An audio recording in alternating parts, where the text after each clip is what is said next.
Je m'appelle Pietro Orlandi. Il y a 5 ans, j'ai pris ce même chemin à travers la place Saint-Pierre du Vatican, entouré de 200 000 fidèles en liesse.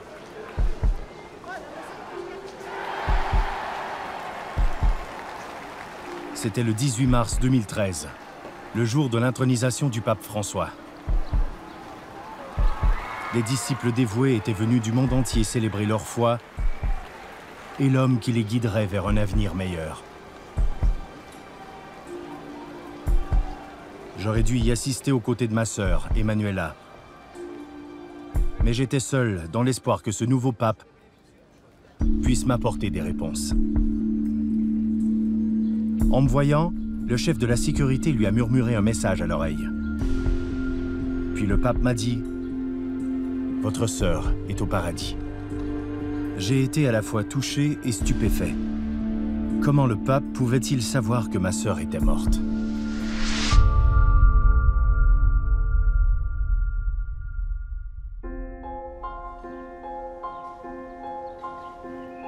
Je cherche à percer les mystères entourant la disparition de ma sœur depuis maintenant 35 ans. Mais pour raconter cette histoire, je dois commencer par le début.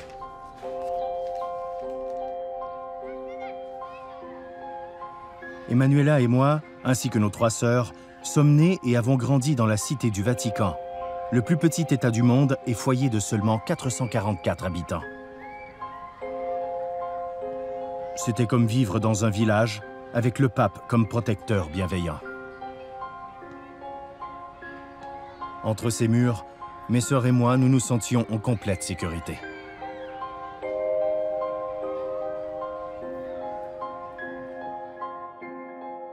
Mon père a travaillé à la préfecture du Vatican. Il supervisait les audiences privées des papes Paul VI, Jean-Paul Ier, puis Jean-Paul II. Durant tout son mandat, il a été loyal et dévoué. Nous avons eu l'honneur de rencontrer Jean-Paul II à de nombreuses reprises.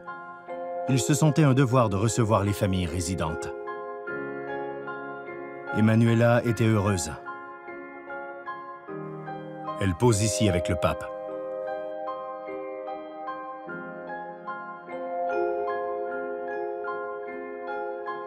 Malgré nos 8 ans d'écart, nous avons toujours été très proches. J'étais très fier qu'elle poursuive sa passion pour la musique. Mais cette paisible existence au sein du Vatican allait bientôt voler en éclats.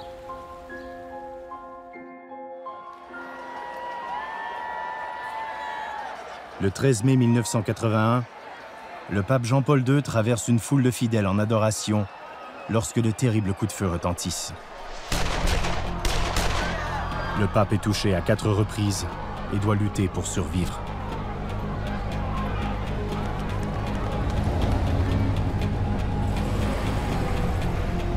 Alors que les médecins font tout pour le sauver, nous nous posons des questions toutes plus angoissantes les unes que les autres.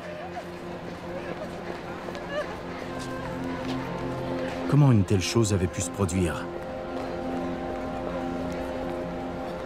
Qui pouvait vouloir la mort du pape? Les réponses allaient être inextricablement liées à la tragédie qui toucherait ma famille 2 ans plus tard. Le 22 juin 1983 avait été une journée particulièrement chaude. Emanuela, 15 ans, m'a demandé de l'accompagner à l'école de musique. Je devais conduire ma petite amie à l'université. Elle se plaignait que je fasse toujours passer ma petite sœur avant elle. J'ai donc décidé cette fois-ci que je laisserais Emanuela aller à son cours de musique toute seule. Emanuela s'est mise en colère. Nous nous sommes disputés, mais je n'ai pas changé d'avis. Alors elle est partie furieuse et seule.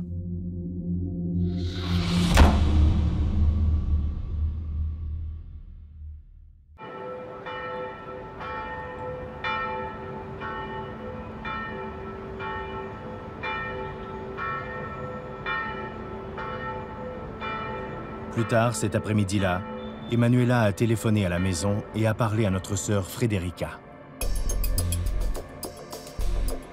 Elle disait que sur le chemin de l'école de musique, un homme l'avait abordé pour lui proposer un bon travail, distribuer du matériel publicitaire pour Avon. Ce qui m'a intriguée, c'était le montant du salaire. 270 $ par jour. Je trouvais que c'était beaucoup, surtout pour une si jeune fille.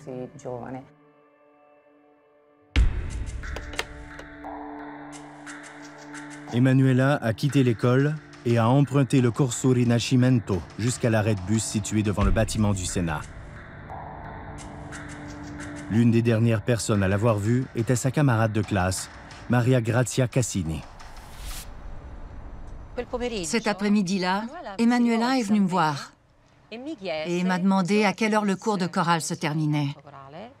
Elle a dit qu'elle avait un empêchement et elle est partie, tout simplement. Elle ne t'a pas dit quel était cet empêchement? Non, c'est tout ce qu'elle m'a dit. Elle regardait sa montre et a dit qu'elle devait partir car elle avait un rendez-vous.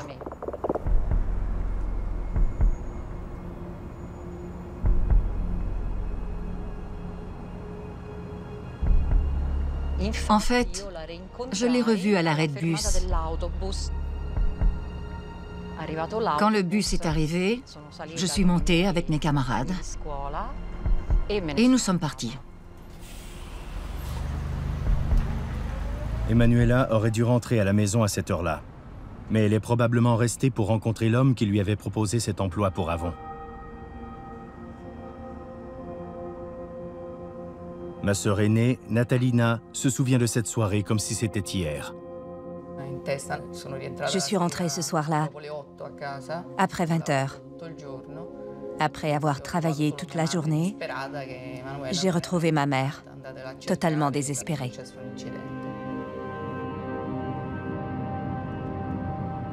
Cette nuit-là, personne n'a fermé l'œil.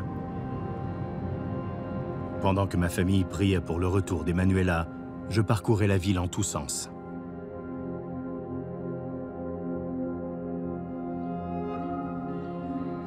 À l'aube, Natalina est allée voir la police pour la déclarer personne disparue. La police voulait une photo. Ils nous ont dit, comme ça nous la ferons circuler dans la brigade. Elle est probablement allée manger une pizza, l'escapade classique. Sans le soutien de la police, nous avons pris les choses en main. Imprimé des centaines d'affiches, et Rome s'est éveillé avec le visage d'Emanuela, placardé dans toutes ses rues. Durant 10 jours encore, la police a continué d'ignorer l'affaire, jusqu'au jour où une personne très importante a pris à cœur le sort de ma sœur. Desidero esprimere la viva partecipazione con cui sono vicino alla famiglia Orlandi, la quale è nell'afflizione per la figlia Emanuela di 15 anni, che da mercoledì 22 giugno non ha fatto ritorno a casa. Condivido le ansie e l'angosciosa trepidazione dei genitori, non perdendo la speranza nel senso di umanità di chi abbia responsabilità di questo caso. Les propos du pape nous ont surpris. Il faisait référence à des informations que nous, la famille d'Emanuela, n'avions pas. Il avait parlé des personnes responsables de sa disparition. Il sous-entendait qu'Emanuela avait été kidnappée. Ce fut une révélation stupéfiante. Mais pourquoi la police ne nous avait-elle rien dit? Le pape pouvait-il avoir d'autres informations sur l'endroit où trouver Emanuela? Alors que nous cherchions à comprendre la situation, les déclarations du pape se sont propagées dans les médias. Andrea Purgatori est un journaliste qui, depuis ces 35 dernières années, a suivi l'affaire de la disparition de ma sœur. J'espérais qu'il puisse apporter quelques éclaircissements sur cette histoire. À votre avis, la déclaration que le pape a faite le 3 juillet, quel objectif pensez-vous qu'elle pouvait avoir? Ces mots ont été prononcés d'une manière spécifique et délibérée afin d'être compris par quelqu'un en particulier. Le pape ne s'exprime pas par hasard. Quand il s'exprime, c'est pour communiquer un message important. Puisque le pape ne fait pas ce genre de déclaration tous les jours, c'est clair qu'il s'adressait à quelqu'un en particulier.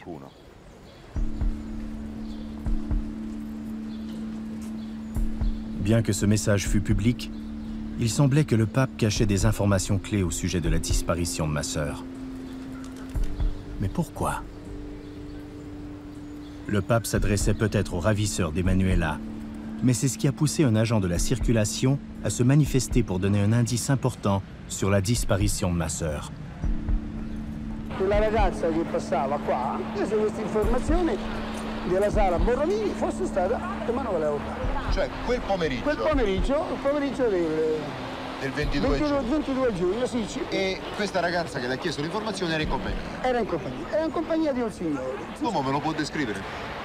Quest'uomo, diciamo, un uomo di circa 35 anni, alto 1,75 o qualcosa di più, abbastanza snello, lucido, con un viso un po', diciamo, lungo, ma con una stempiatura. Le témoin a coopéré avec la police pour dresser un portrait robot de l'homme qui aurait enlevé Emanuela. Qui était cet homme?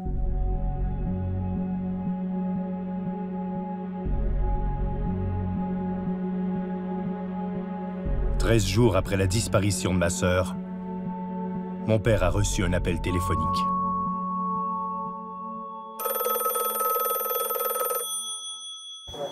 Pronto? Lei ascolti bene, abbiamo pochi momenti. Questo essere della sua figliola. Pronto? Convinta nazionale di fare manuale di nomi. Dovrei fare il test che c'è al scientifico. Pronto? Pronto? Signor Orlandi? Pronto? È stato di sua soddisfazione? Sì, ma mi faccia una proposta almeno, no? Mi ascolti. Sì? I funzionari del Vaticano Sì? non mancheranno di mettersi in contatto con lei. Sì, ma la bambina sta bene, mi dica almeno, no? Non preoccupi, io non potrei ora avanzare a parlare. Al più presto possibile, altrimenti mi fate morire mia moglie, io stesso. Buongiorno a lei. Grazie.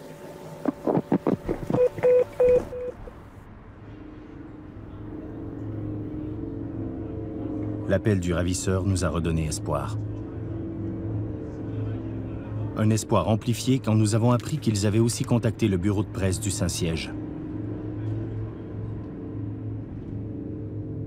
Police in Rome had been treating it as a tragic but more or less routine kidnapping of a young girl. But then today, Richard Roth reports a phone call changed all that. An editor at the Italian news agency ANSA who took the call said the voice was that of a nervous young man with a startling claim. We have Emanuela Orlandi. We will free her only when Mehmet Ali Agca, the papal attacker, is freed. Agca is serving a life sentence for shooting the Pope 2 years ago. Investigators here are now trying to find out whether the Vatican's first kidnapping in modern times may also provide clues to the attempted assassination here 2 years ago of Pope John Paul. Les ravisseurs n'avaient accordé que 14 jours pour organiser la libération d'Ali Agca.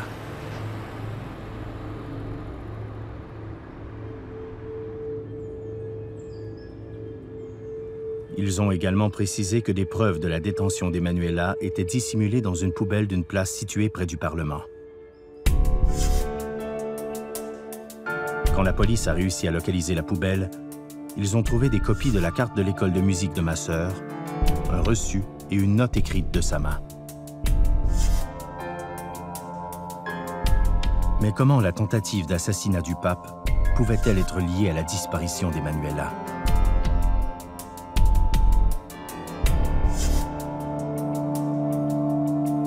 Trois jours avant la date butoir du 20 juillet, le pape Jean-Paul II a adressé un nouveau plaidoyer aux ravisseurs depuis sa fenêtre, devant des milliers de personnes et aux yeux du monde. Jamais auparavant, un pape ne s'était autant exprimé sur un fait divers. Per parte mia posso assicurare che si sta cercando di fare quanto è umanamente possibile per contribuire alla felice soluzione della dolorosa vicenda.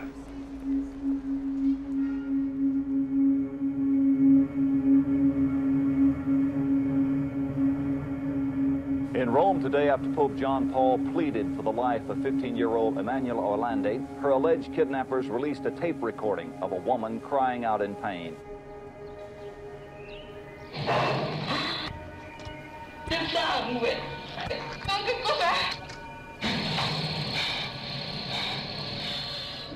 Par moments, j'étais sûr de reconnaître la voix d'Emanuela. Comme aucune voix masculine n'était audible, je savais que l'enregistrement avait été monté.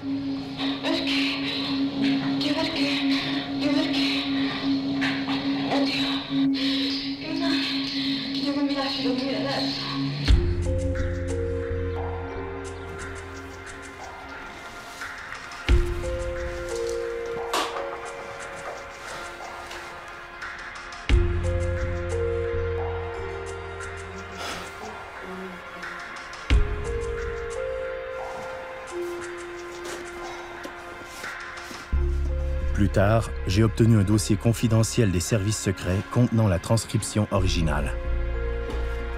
On y retrouvait les voix masculines manquantes. Service des renseignements intérieurs. L'écoute de l'enregistrement porte à croire que le sujet passif, une femme, a fait l'objet d'abus, possiblement de nature sexuelle, par au moins 3 hommes d'affilée. A, voix d'une jeune fille, et B, voix masculine en fond. Pourquoi une preuve d'une telle importance aurait-elle été modifiée par les services secrets? Mais plus important encore, qui étaient ces hommes?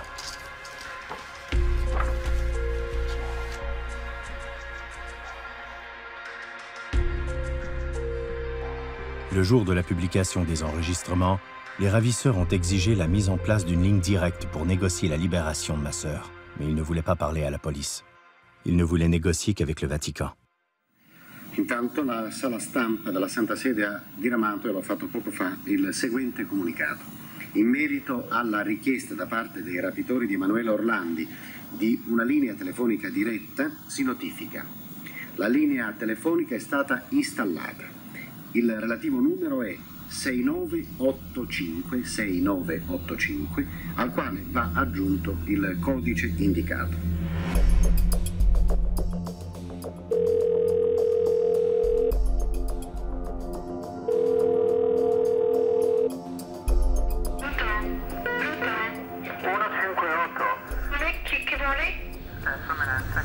Sorveglianza Cardinale, 158 ha detto?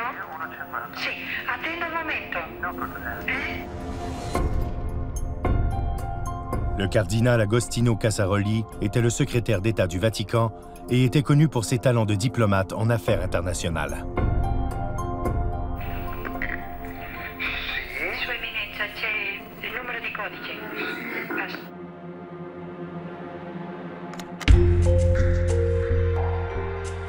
Mais l'enregistrement s'est arrêté quand le cardinal Casaroli a pris l'appel. À ce jour, le Vatican refuse de révéler ce qui s'est dit entre le secrétaire d'État et les hommes qui ont enlevé ma sœur.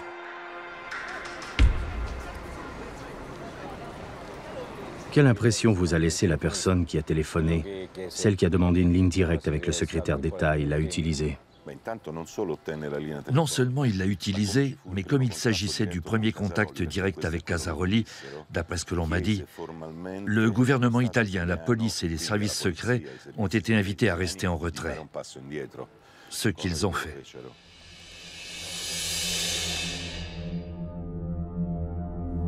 Il ne restait que 3 jours pour libérer Ali Agca et sauver ma sœur. Pourquoi la police se retirait-elle ainsi des négociations? Pourquoi laissait-elle le Vatican faire le travail à sa place?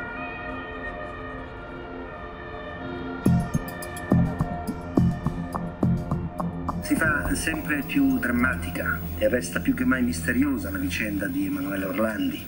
Questa sera scade l'ultimatum. Se non sarà liberato Ali Agca, la ragazza sarà uccisa. Le 20 juillet, la date limite est arrivée. Ali Agca est resté en prison et les ravisseurs sont restés silencieux. Nous ne savions pas si Emanuela était morte ou vivante. Tout au long de ce calvaire, mon père est resté dévoué à son travail pour Jean-Paul II.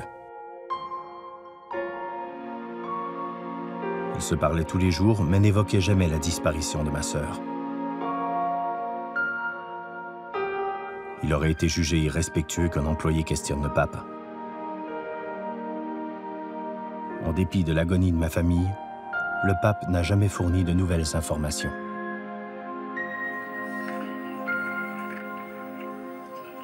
En désespoir de cause, mon père a décidé d'intervenir en lançant un appel aux ravisseurs.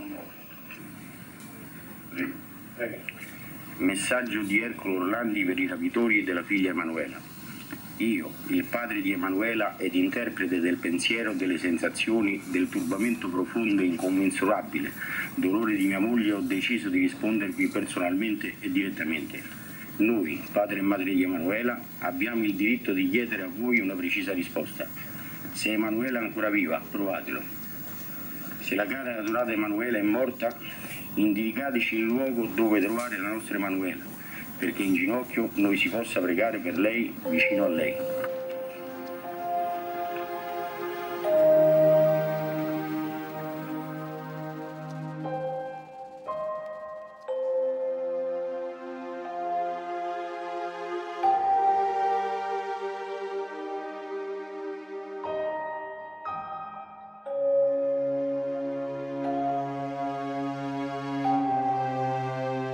À Noël, 6 mois étaient passés depuis la disparition d'Emanuela. Sans aucune nouvelle preuve ou contact de la part des ravisseurs, nous nous retrouvions seuls face à nos pires craintes. Mais une visite surprise nous a tirés de notre désespoir.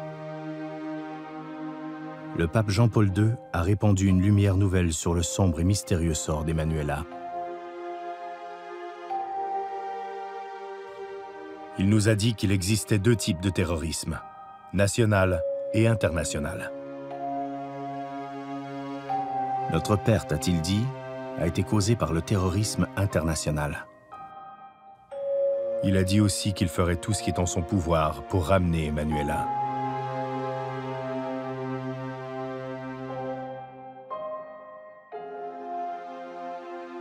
Ma mère et mon père débordaient de gratitude envers le pape qui n'abandonnait pas l'idée de retrouver ma sœur vivante. Ces mots nous ont redonné confiance dans les autorités compétentes du Vatican. Durant sa visite, Jean-Paul II m'a subitement offert un emploi à la Banque du Vatican. J'avais 23 ans et aucune expérience pertinente dans le domaine. J'étais heureux. Plus tard, je me suis demandé, le pape n'essayait-il pas simplement de nous réconforter? Pourquoi impliquait-il le terrorisme international? Que savait-il d'autre? Et pourquoi ne nous disait-il rien? Plus de 20 ans allaient s'écouler sans aucune nouvelle piste sur la disparition d'Emanuela. La promesse du pape n'était plus qu'un vieux souvenir. Mon père avait dédié sa vie au Vatican et aux 3 papes qu'il a servis.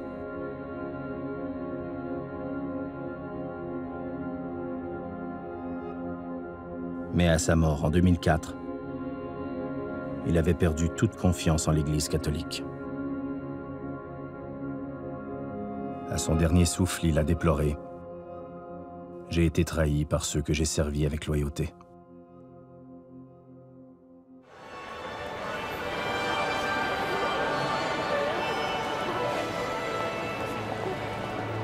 Peu après, en avril 2005, le pape Jean-Paul II tombe malade, plonge dans le coma, puis décède.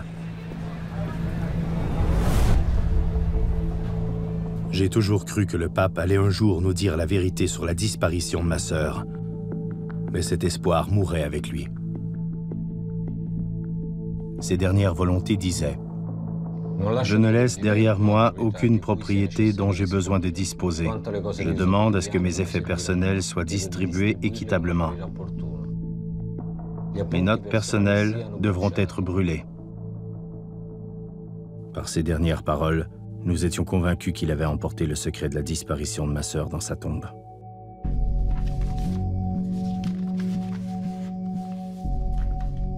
Un an plus tard, j'ai appris que le pape Jean-Paul II avait désigné l'archevêque Stanislav Dziwisz, un conseiller influent de longue date, pour appliquer ses dernières volontés.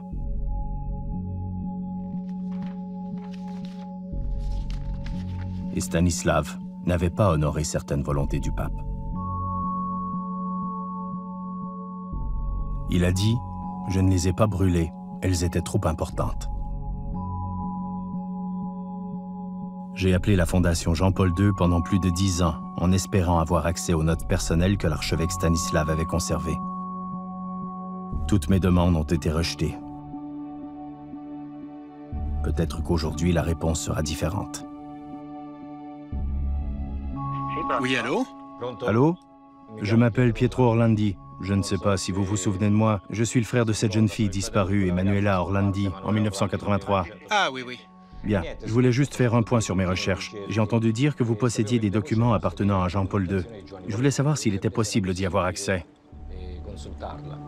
Vous pouvez venir sur place dès maintenant. Je peux vous demander? Quel est votre nom? Père Andrea. Très bien, merci beaucoup. À très bientôt. Merci, au revoir. À bientôt, au revoir.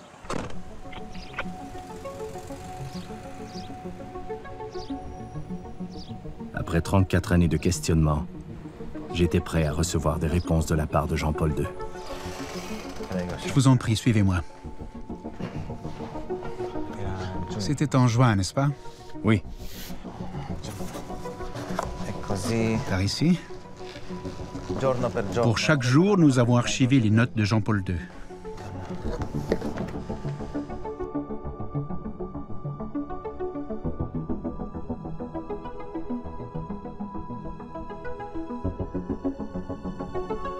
J'ai cherché pendant des heures, mais je n'ai trouvé aucune trace des notes personnelles du pape.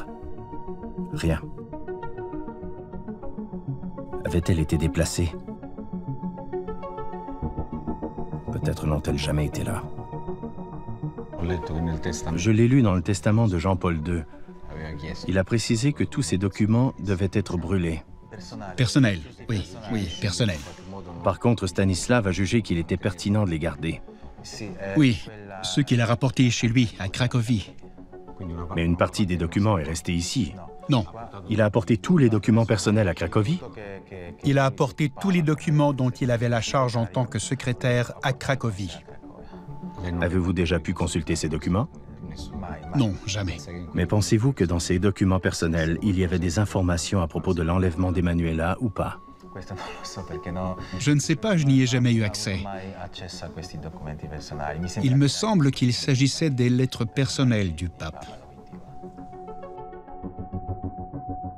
Après la mort de Jean-Paul II, Stanislav a été nommé archevêque de Cracovie en Pologne et a reçu le titre de cardinal Dziwisz. J'étais déterminé à le contacter.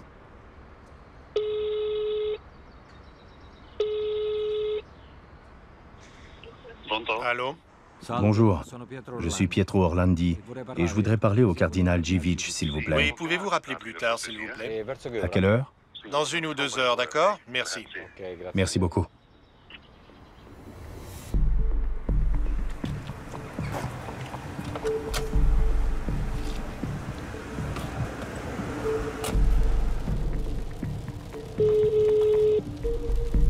Poczta głosowa.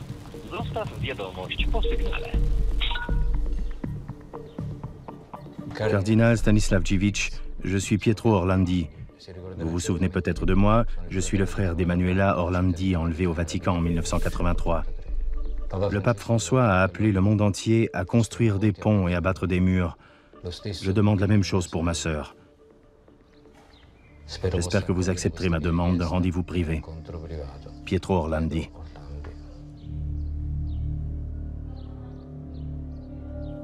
Le cardinal Stanislav Dziwisz n'a jamais répondu à mon message, ni même rappelé. Compte tenu du silence du Vatican, mon seul espoir était que quelqu'un d'extérieur à l'Église vienne divulguer de nouvelles informations sur ma sœur.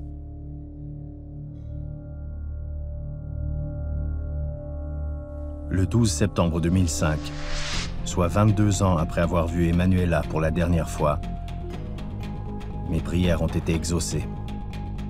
Une chaîne d'information locale a reçu un témoignage qui allait donner une toute nouvelle dimension au dossier sur la disparition de ma sœur.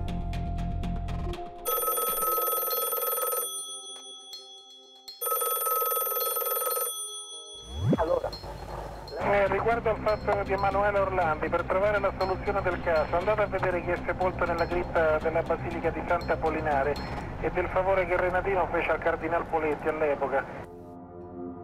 Nella Basilica di Sant'Apollinare, dove questo signore anonimo ci ha detto andate a vedere, si diceva che fosse stato sepolto appunto Enrico De Pedis, un bandito della banda della Magliana. La Magliana è un quartiere qui di Roma. Les journaux ont commencé à parler à nouveau de la disparition d'Emanuela. Grâce à cette information, mes espoirs de connaître la vérité se sont ravivés. Le journal pour lequel je travaillais à l'époque, Il Messaggero, fut le premier à découvrir que l'église de Saint-Apollinaire abritait la tombe de Renatino, alias Enrico De Pedis. C'était le dernier chef de l'organisation criminelle Banda della Magliana, avant que l'organisation ne soit dispersée par divers assassinats. Comment se fait-il qu'un criminel, un homme assassiné dans la rue en 1990, ait pu avoir un enterrement aussi incroyable, aussi prestigieux? Parce que la crypte de l'église de Saint-Apollinaire n'est pas qu'une simple crypte. Saint-Apollinaire est un endroit où depuis des siècles, seuls des princes ou de grands artistes sont enterrés. Et puis il y a De Pedis. Enrico De Pedis était le premier homme admis dans le cimetière de Saint-Apollinaire depuis plus d'un siècle. Comment un tel homme, un criminel connu, a-t-il pu être digne d'être enterré aux côtés des figures les plus révérées et respectées de Rome? J'ai exigé que les autorités exhument le corps d'Enrico De Pedis pour rechercher les indices qui pourraient nous mener à la vérité concernant ma sœur.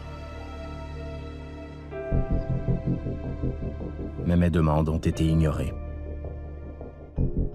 Je me suis alors tourné vers les médias qui avaient suivi le cas d'Emanuela à nos côtés, dans l'espoir que la pression du public force un changement de position.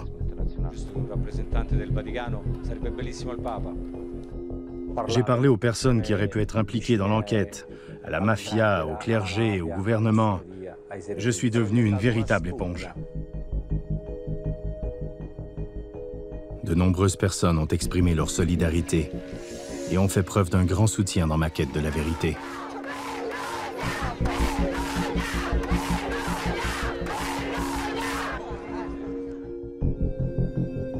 Mais la police, les services secrets et le Vatican ont maintenu le silence, comme toujours depuis plus de 20 ans.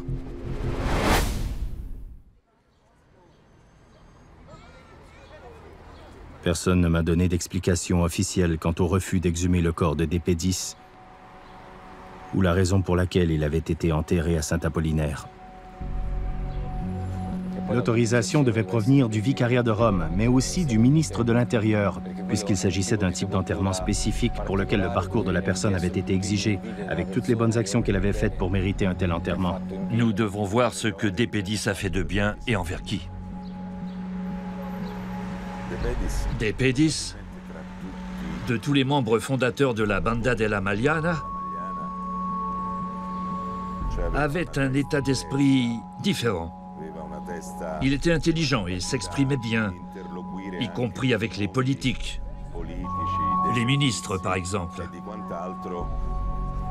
Une habileté que les autres n'avaient peut-être pas.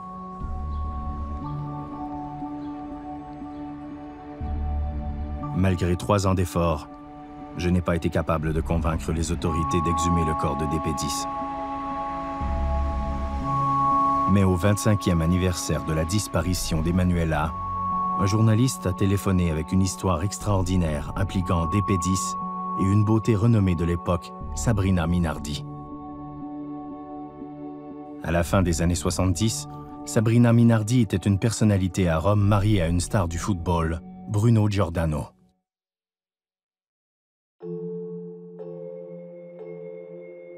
En 1982, elle avait fait scandale en quittant Giordano pour DP10. 26 ans plus tard, Sabrina Minardi était allée voir la police et avait enregistré une déposition officielle concernant les événements du 22 juin 1983, soit le jour de la disparition d'Emanuela. Le rapport énonçait les faits suivants. Ministère de l'Intérieur, quartier général de la police, équipe mobile, bureau du procureur général de la Cour de Rome. Surprise par la demande de DP10, Sabrina Minardi a emmené la fille à l'endroit indiqué où quelqu'un l'attendait, en soutane, dans une Mercedes noire aux vitres teintées et immatriculée au Vatican.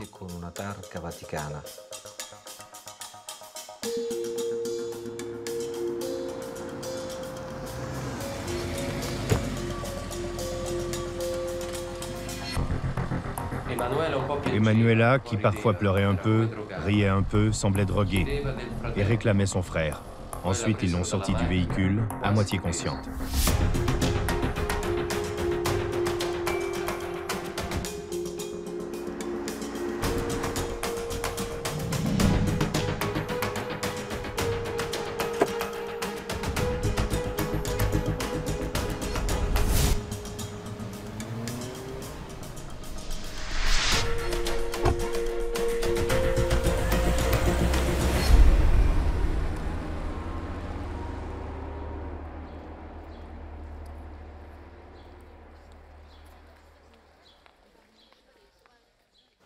Lorsqu'on lui pose la question, Sabrina Minardi prétend que l'enlèvement d'Emanuela Orlandi serait lié aux relations qu'entretiennent certains membres de l'Église avec la Banda delle Maliana, plus particulièrement entre DP10 et Monseigneur Marcinkus, président de la Banque du Vatican.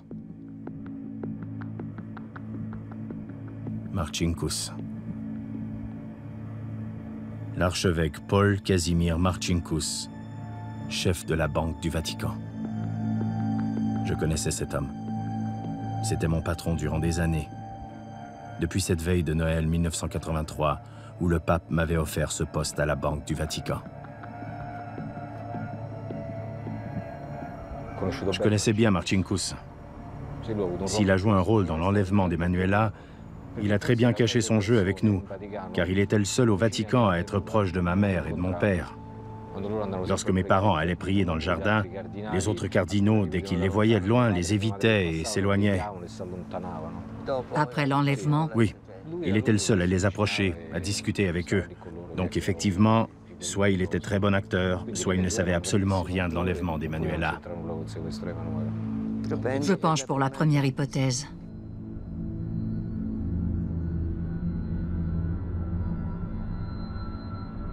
En me remémorant cette soirée durant laquelle le pape Jean-Paul II m'avait offert cet emploi, je me posais de nouvelles questions. Pourquoi de tous les lieux du Vatican me voulait-il à la banque? Marcinkus voulait-il garder un œil sur moi pendant que je me débattais pour découvrir la vérité sur ma sœur? Quand je travaillais à la Banque du Vatican, je n'avais aucune idée de l'implication de la Banda della Maliana dans l'enlèvement de ma sœur, ou des liens entre DP10, Marcinkus et le Vatican.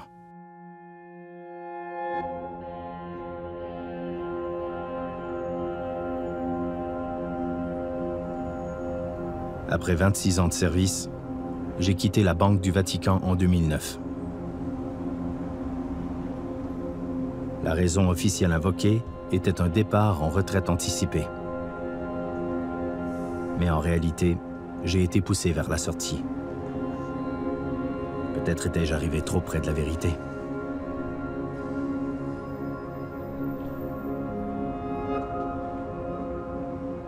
J'ai continué à faire pression sur les représentants du Vatican pour exhumer le corps des DP10, quand finalement, en 2012, ils ont donné leur accord. 3 strati, 3 teche di rame e di zinco, un sarcofago per il corpo di Renatino De Pedis, morto crivellato di colpi in un regolamento di conti e sepolto nella basilica al centro di Roma. Abito blu scuro, cravatta dello stesso colore, camicia ingiallita dal tempo e un corpo conservato in perfette condizioni, quello che gli investigatori della scientifica si sono trovati di fronte quando nel cortile della Basilica di Santa Polinare aprono la tomba del boss della Magliana. 29 années de silence et de secret. J'ai toujours pensé que la vérité demeurait malheureusement encore trop gênante pour quelqu'un. En voyant le visage de Dépédis placardé sur toutes les chaînes de télévision et dans tous les journaux, je faisais soudain le lien avec la première pièce à conviction du dossier de disparition de ma sœur.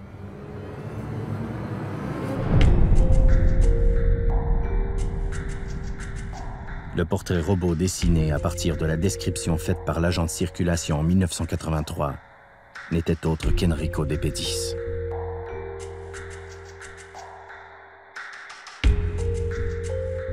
Je savais enfin qui avait enlevé ma sœur.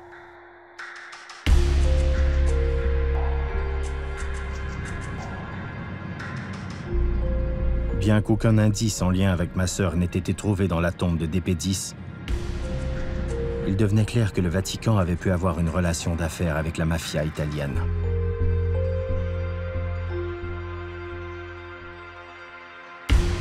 Peu après l'exhumation, des rumeurs ont commencé à circuler à propos de grosses sommes d'argent provenant du milieu criminel et blanchies par la Banque du Vatican. De l'argent qui avait, semble-t-il, disparu. C'était d'une évidence effroyable. L'enlèvement d'Emanuela aurait un lien avec cet argent et rien à voir avec Ali Agca, l'homme qui a tenté d'assassiner le pape.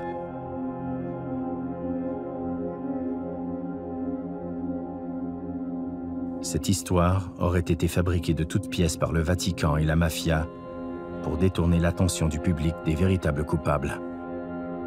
Et Ali Agca était juste un pion dans ce jeu mensonger.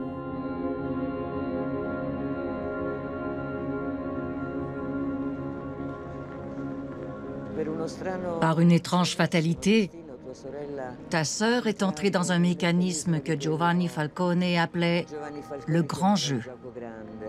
Le grand jeu de l'histoire.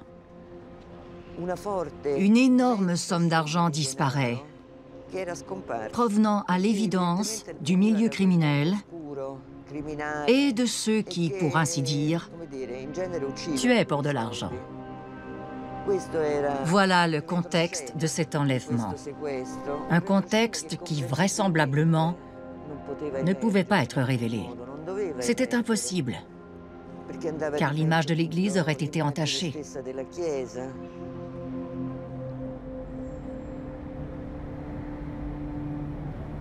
Si ma sœur a été enlevée parce que la Banda della Magliana réclamait à la Banque du Vatican le retour de leur argent, cela pose la question suivante. Pourquoi, avant toute chose, le Vatican voulait tout cet argent? Qu'est-ce que le Vatican voulait qu'il ne puisse obtenir qu'avec de l'argent sale?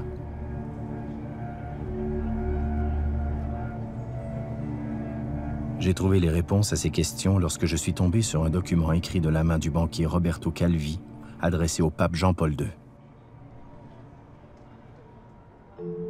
Dans sa lettre de juin 1982, Calvi avait menacé de dénoncer le Vatican pour son utilisation d'argent mafieux dans le but de financer un syndicat libéral polonais en pleine ascension, Solidarność, le seul de son genre dans le bloc communiste de l'Europe de l'Est.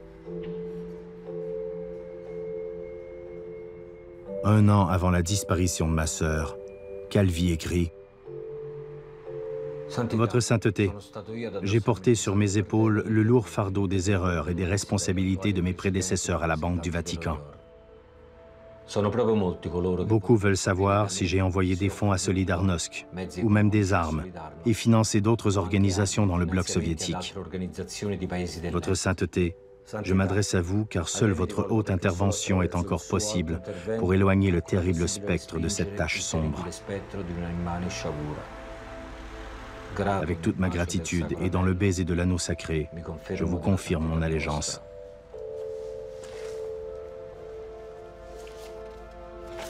Roberto Calvi.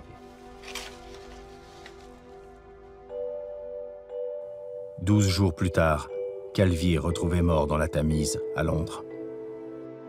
Il banchiere è stato assassinato fra le 19 e le 22 di giovedì 17 corrente ed è stato appeso dagli assassini mediante la stessa fune con la quale è stato strangolato ad una impalcatura metallica sotto il lato nord del ponte di Blackfriars sul Tamigi mentre vi era l'alta marea.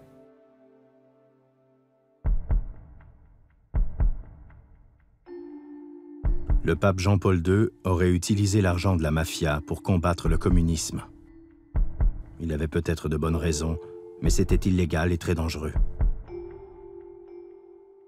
Il aurait choisi de se protéger. En fin de compte, ma sœur aurait été sacrifiée sur l'autel de la guerre froide pour accélérer la chute de l'Union soviétique.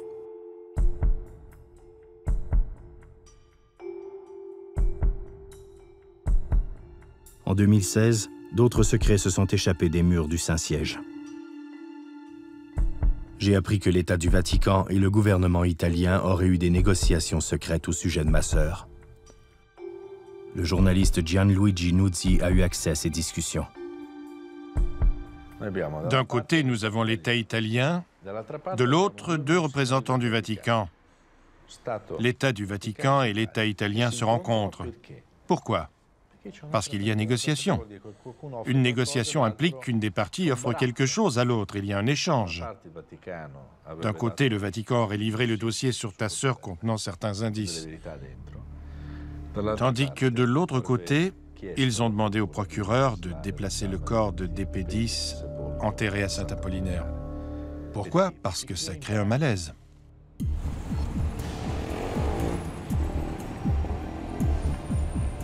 La raison pour laquelle le Vatican avait finalement autorisé l'exhumation du corps de DP10 en 2012 est désormais claire. Le gouvernement italien avait accepté de déplacer le corps de DP10 hors du Vatican, et le Vatican, en échange, partageait des informations sur la disparition d'Emanuela. Mais où sont ces informations? Qu'est-il arrivé à ma sœur?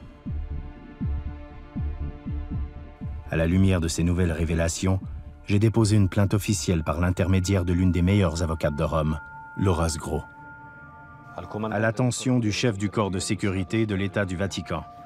Les sources consultées rapportent l'existence d'une négociation qui s'est déroulée sur le territoire de l'État du Vatican entre la fin de l'année 2011 et les premiers mois de l'année 2012. Il devient impératif que l'État du Vatican ouvre une enquête sur la disparition d'Emanuela Orlandi et fasse enfin la lumière sur l'implication du Saint-Siège dans cette tragique affaire. Dans le respect du droit, 21 novembre 2017.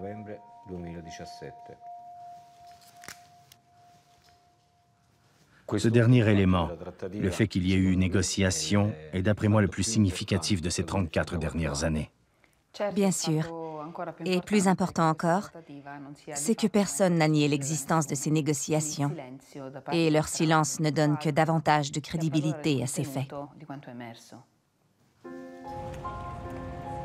Maintenant, il est nécessaire que le Vatican s'explique sur ces négociations et sur toutes les irrégularités qui refont surface dans ces dernières années. Emanuela était citoyenne du Vatican.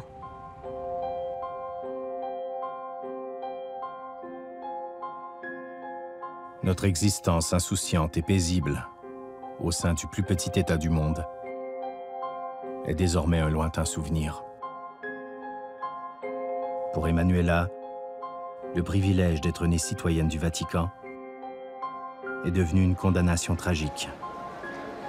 Et pour nous, un héritage entaché qui nous a privés de la vérité. Une vérité qui devient de plus en plus incompréhensible au fil des années. Le 27 avril 2014, le pape Jean-Paul II a été canonisé.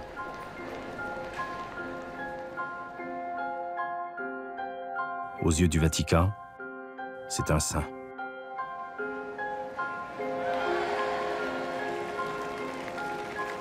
Je pense que le pape François, tout comme ses prédécesseurs, sait ce qui est arrivé à Emanuela. 35 ans ont passé depuis que ma sœur nous a été arrachée.